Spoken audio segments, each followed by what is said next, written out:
Magazine qui sert de pont entre les Burundais en exil et ceux restés au pays à travers des informations bien fouillées concernant tous les domaines de la vie du pays.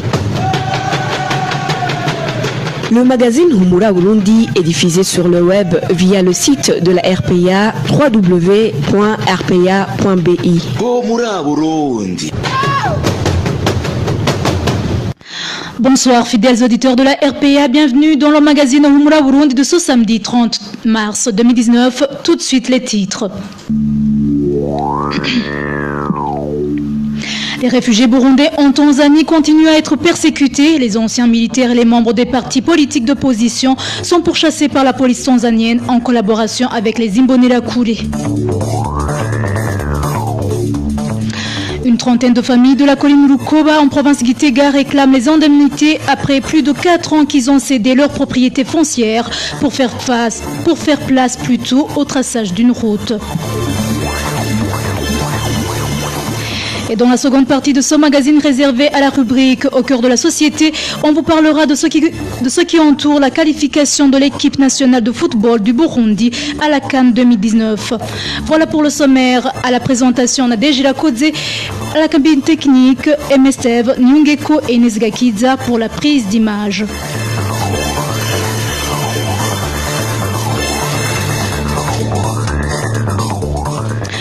Bonsoir, ouvrons ce magazine par la page sécurité. L'objectif du gouvernement du Burundi de déployer les jeunes Imbonerakure en République démocratique du Congo n'est autre que de perturber la sécurité dans ce pays afin que la communauté internationale soit détournée de la problématique qui s'oppose au Burundi.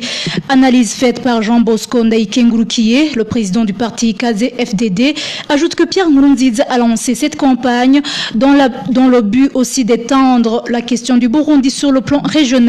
Il en appelle à cette jeunesse en cause de couper court contre l'instrumentalisation du pouvoir en place. Suivez Jean Bosco Ndaïkengurukiye. La question qui se pose aujourd'hui, c'est de savoir pourquoi le pouvoir de Bujumbura, le gouvernement du Burundi, cherche à déstabiliser la sous-région. Mon analyse est simple, ce n'est pas la première fois que Nkurunziza et son pouvoir se présentent sur un terrain que personne n'a prédit. Alors, je sais bien que le pouvoir de Nkurunziza, le CNDD-FDD, c'est qu'il n'y aura pas d'élection libre, apaisée et transparente. Ça, ils le savent bien. Pourquoi le pouvoir s'entête à continuer à déstabiliser la sous-région? Vous savez, chaque fois qu'on demande au Burundi pourquoi il envoie des soldats et des Imbonerakure à RDC, ils disent que ce sont des mensonges. Mais eux-mêmes, un à un, ils précisent qu'ils vont chercher officiellement des groupes armés qui cherchent à combattre le pouvoir de Bujumbura. C'est-à-dire que le pouvoir de Bujumbura, ce qu'il fait est contre la nature et contre les lois internationales. Alors, dans tout ceci, le rôle des Imbonerakure est très néfaste.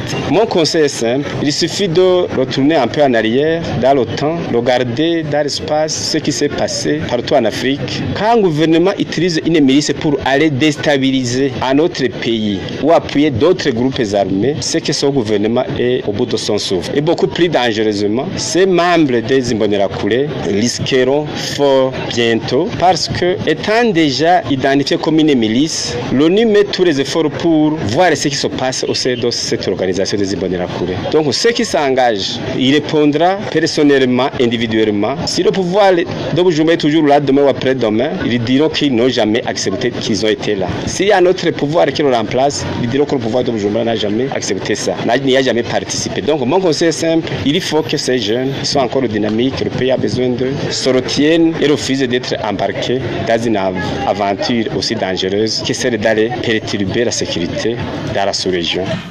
C'était Jean Bosco Ndaïkengurukiye, président du parti KZ-FDD. Toujours en parle sécurité, la chasse à l'homme se poursuit au camp de réfugiés burundais en Tanzanie. Les plus visés aujourd'hui par cette chasse faite par la police tanzanienne en collaboration avec la milice Imbonerakure du parti au pouvoir au Burundi sont des anciens militaires et des membres des partis politiques d'opposition. Le point avec Onésime de Shemagidze. 2 personnes victimes de cette chasse à l'homme sont des camps de réfugiés burundais dont doute. La première s'appelle Sylvestre Ndaïsenga de la zone 5, village 7. Il a été arrêté le 23 mars par des gens qui assurent la sécurité du camp, communément appelé Sungusungu, puis conduit Manu Militari au poste de la police tanzanienne. La famille de la victime indique qu'elle n'a pas de nouvelles de lui car il a été conduit vers une destination inconnue. La première fois qu'on est allé le voir, il subissait un interrogatoire. On lui demandait ses origines. Quand on est revenu le soir, on nous a dit qu'il était rentré, mais curieusement, nous ne l'avons pas trouvé chez lui. Depuis, il reste introuvable. Mais on a appris qu'il a été embarqué à bord d'une voiture vers 10 heures du matin, juste après notre visite. C'était le 23 mars. Personne ne sait de quoi on l'accuse. Tout ce que nous savons, c'est qu'il était membre du parti FNL. Le second qui a été arrêté au même camp d'Ondouta est un ancien militaire du nom de Saïdi Roufou. Sa famille fait savoir qu'elle ne sait pas où il a été conduit. Ces réfugiés indiquent qu'ils sont dans une situation de peur panique parce qu'il y a une collaboration entre la police tanzanienne et la milice Imbonerakure dans cette chasse dont ils sont victimes. Nous avons très peur car plus les jours passent, plus on est ciblé. Et notre réfugié surnommé Roufou vient lui aussi d'être arrêté. C'est un militaire Tutsi ici de l'ancienne armée burundaise ex-FAB. Au fait, je crois que les autorités tanzaniennes ne voulaient pas qu'on vienne chercher asile chez eux car cette chasse à l'homme vise les militaires et les policiers. C'est anormal que ces Imbonerakure nous traquent jusqu'ici et que la police tanzanienne leur prête main forte. C'est très étonnant de voir que les Imbonerakure se rendent au Burundi et reviennent ici au camp sans être inquiétés. Au fait, ils sont plus en sécurité que nous. Ces réfugiés burundais de la Tanzanie demandent qu'on les retrouve à notre pays d'accueil car la Tanzanie n'a plus besoin de leur présence sur son territoire.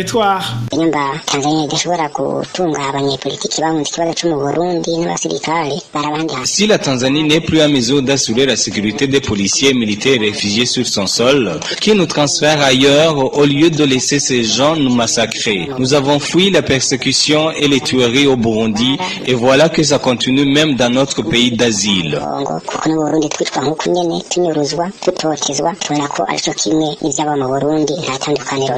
Ces réfugiés demandent aussi aux organisations de défense des droits humains de plaider pour eux afin que la Tanzanie cesse de les maltraiter.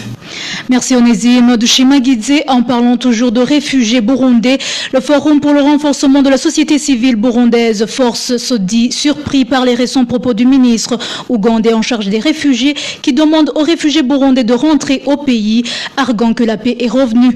Vitan Shimilmana, président de cette organisation, trouve que ces propos sont contraires à ceux du président Museveni dans sa correspondance adressée au président Nkurunziza. Le président du Force demande le respect des textes internationaux sur les droits des réfugiés. Vital Shimirimana. Nous sommes surpris par la déclaration du ministre ougandais ayant les réfugiés dans ses attributions lorsqu'il déclare que le Burundi a retrouvé la sécurité, alors que le président ougandais, à travers la correspondance qu'il a adressée à Pierre Nkurunziza en fin de l'année 2018, il avait réitéré sa demande d'un dialogue franc avec l'opposition pour retrouver la paix, pour retrouver la stabilité du pays. Et puis, nous sommes également surpris par cette déclaration qui est malvenue, en ce sens que l'Ouganda n'est pas sans connaître la situation qui prévaut au Burundi, que le Burundi est sous enquête de la Cour pénale internationale à raison des crimes contre l'humanité qui prévalent au pays, mais aussi à raison du fait que aujourd'hui la région, non seulement l'Ouganda, la région a accueilli des centaines de milliers de réfugiés burundais qui n'osent pas rentrer à raison de l'insécurité qui prévaut toujours. Nous sommes également convaincus que l'Ouganda est sans ignorer les obligations qui découlent du droit international des réfugiés, notamment de la Convention de 1951, mais ainsi que la Convention de 1969 de l'OIA sur la gestion des réfugiés. Et aujourd'hui, nous sommes convaincus également que la gestion ou la protection internationale des réfugiés ne dépend pas du bon ou des mauvaises humeurs d'un membre du gouvernement ou des relations fussent-elles tendues entre un État et un autre. En page gouvernance, une trentaine de familles de la colline Rukoba, commune et province Gitega, réclament leurs indemnités.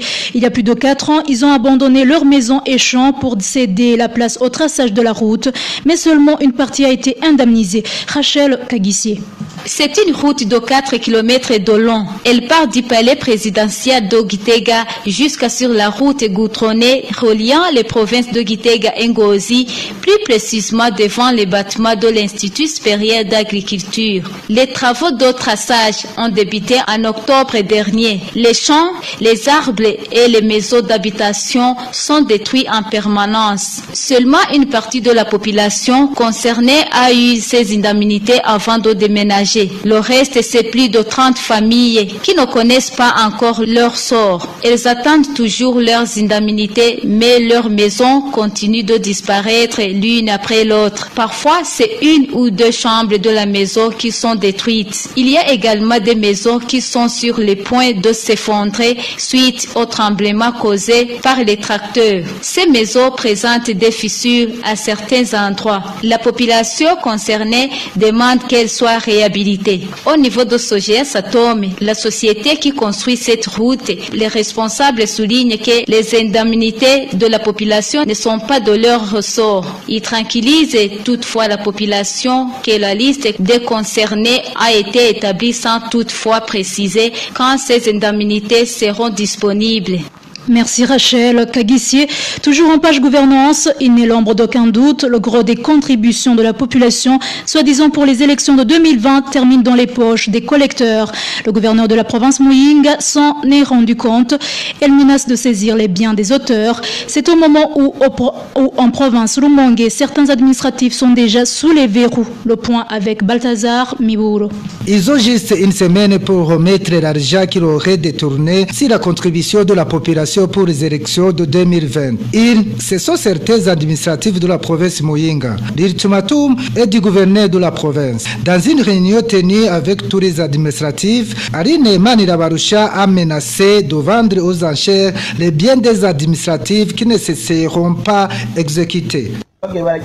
Ceux qui ont détourné les contributions destinées à financer les élections sont au courant. Tous leurs biens seront vendus pour récupérer l'argent détourné. Même si tu as une seule maison, on n'aura pas peur de vendre pourvu que l'on récupère l'argent détourné. Il faut savoir respecter les biens de l'État.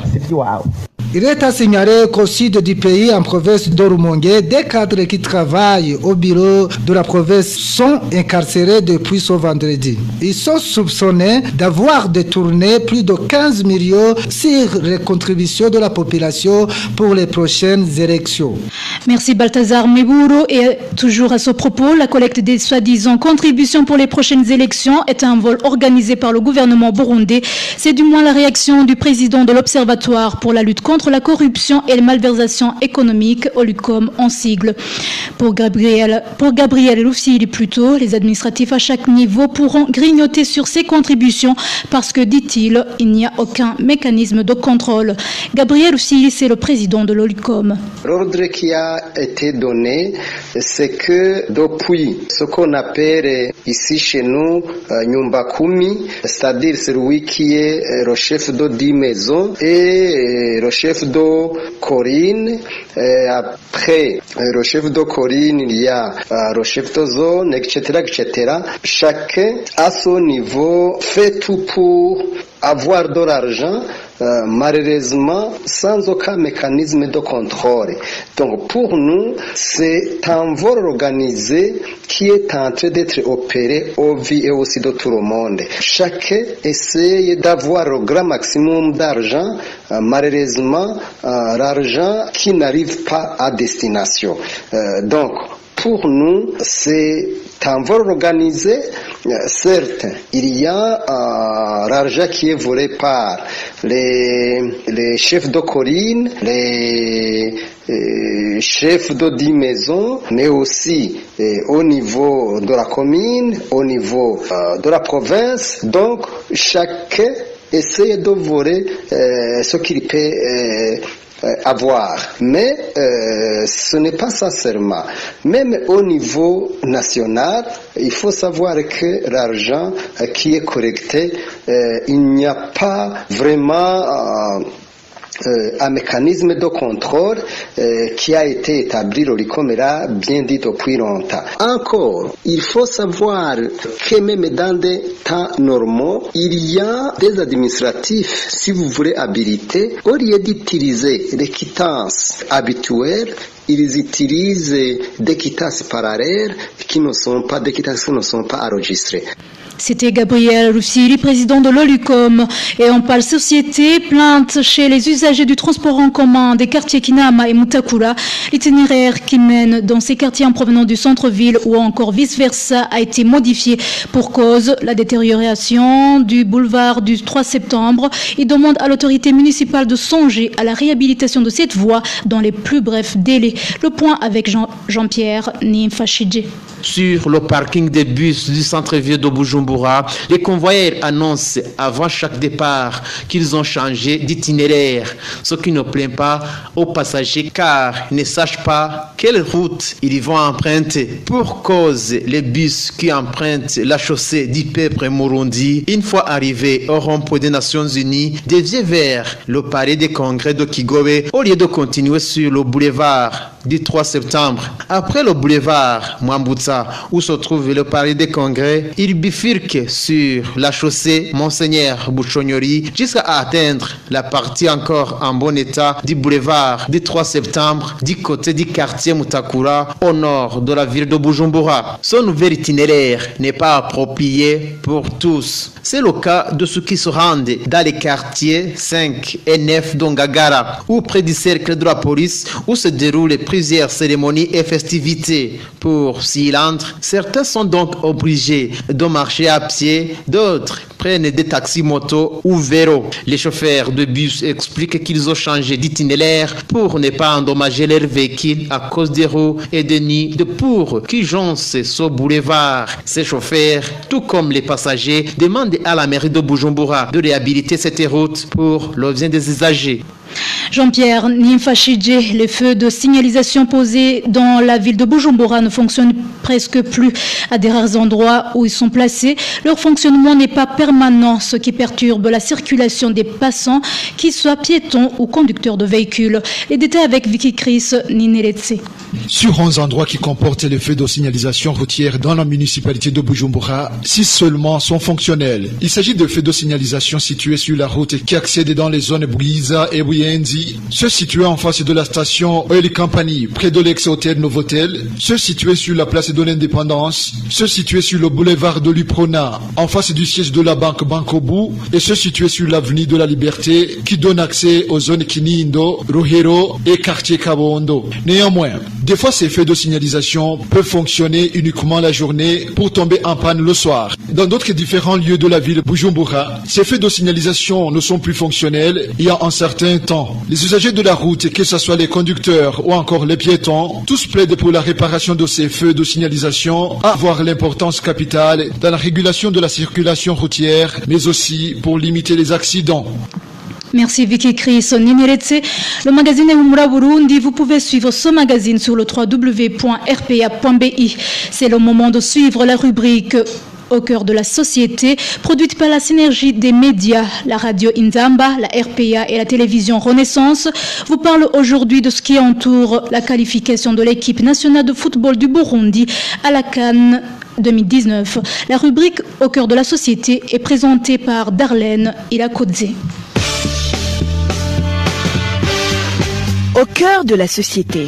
Au cœur de la société est une émission de tous les samedis, préparée en synergie par les radios Inzamba, Agatekakawe, Radio RPA, Ijuya Wanyagihugu, ainsi que la radio-télévision Renaissance.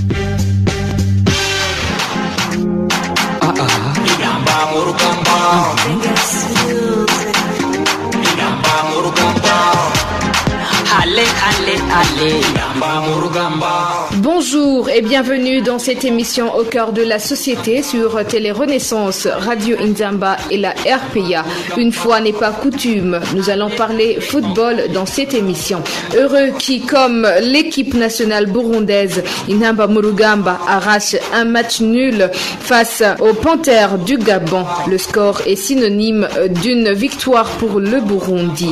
C'était le samedi 23 mars. Pour la première fois de son histoire, le pays entre dans la phase finale de la Coupe africaine des Nations, le plus grand événement sportif en Afrique. Cette victoire déclenche une ambiance électrique dans la capitale économique du Burundi. Notre confrère Émile Nibasumba de la RPA revient sur les grands moments de cet événement historique.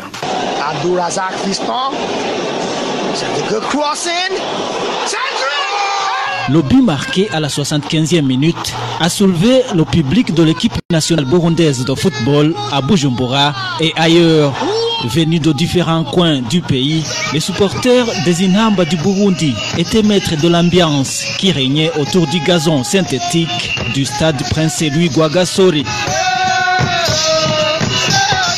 Des tambours, des trompettes et des vuvuzelas n'ont pas manqué au rendez-vous avant et même après le sifflet final du match Burundi-Gabon.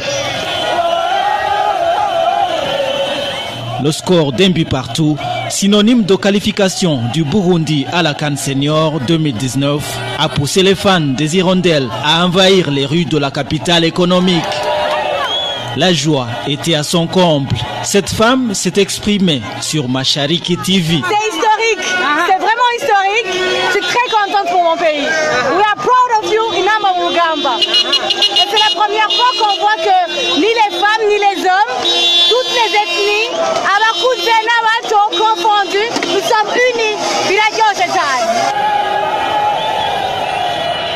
Vous entendez que c'était la liesse à Bujumbura après la victoire des Hirondelles. Mais quel est le secret de cette réussite que les Burundais attendaient depuis de longues années? Olivier Nyungeko, entraîneur de l'équipe nationale burundaise, explique les atouts dont disposait l'équipe pour arriver à cette victoire. Il y a l'arrivée de deux joueurs qui jouent à l'étranger, c'est professionnel, Berahino Saido et Gaël Bigirimana, qui nous ont apporté quelque chose de plus, parce que ils avaient, quand ils jouent un match, ils me disent mais on joue pas un match pour s'amuser, on joue un match pour gagner. C'était cet esprit qu'ils ont manifesté aussi dans les différents joueurs. On a commencé à y croire, on dit mais pourquoi pas, nous on peut pas arriver, ils ont les deux pieds comme nous. C'est là où c'est devenu cette qualif. L'entraîneur des Hirondelles s'exprimait sur RFI dans Radio Foot International. Ale ale ale Intamba Murugamba Ale ale okali Intamba Murugamba Ale ale ale. Dans son analyse, Désiré Hatungimana, un des journalistes sportifs du Burundi, évoque lui de l'engagement des dirigeants actuels de la Fédération de football du Burundi.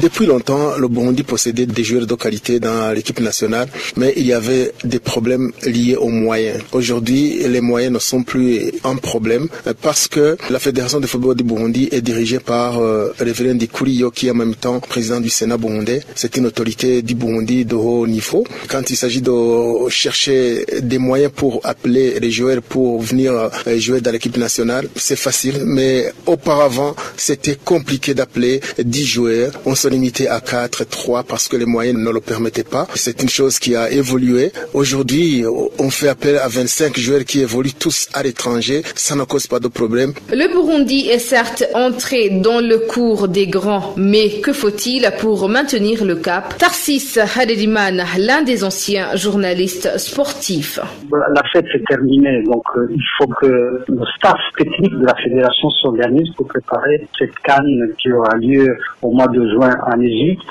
Vraiment un produit d'un travail bien organisé, avec beaucoup d'experts qui sont passés par Bujumbura, des entraîneurs bien formés qui ont un niveau supérieur. Sinon, je pense que l'équipe technique qui est sur place a déjà commencé cette équipe en travail et probablement aussi aussi une mise en place d'un système staff technique et administratif au Caire dans le cadre de la préparation de cette CAN 2019. Reste que le travail est commun. Le Burundi rejoint la Mauritanie et le Madagascar pour ce qui est de se qualifier pour la première fois à la phase finale de la CAN.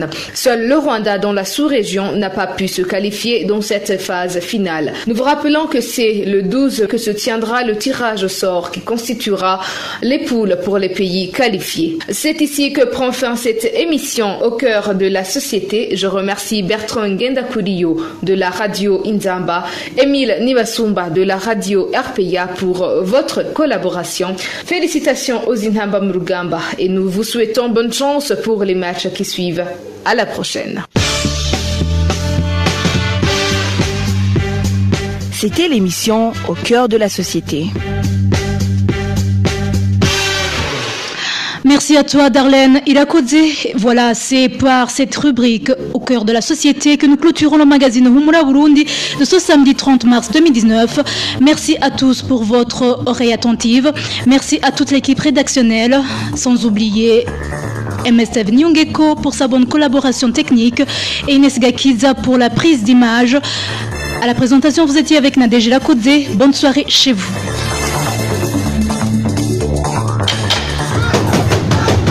C'était le magazine Humura Burundi. Un magazine comprend pour relier les Burundais en exil et ceux toujours au pays à travers une information de qualité.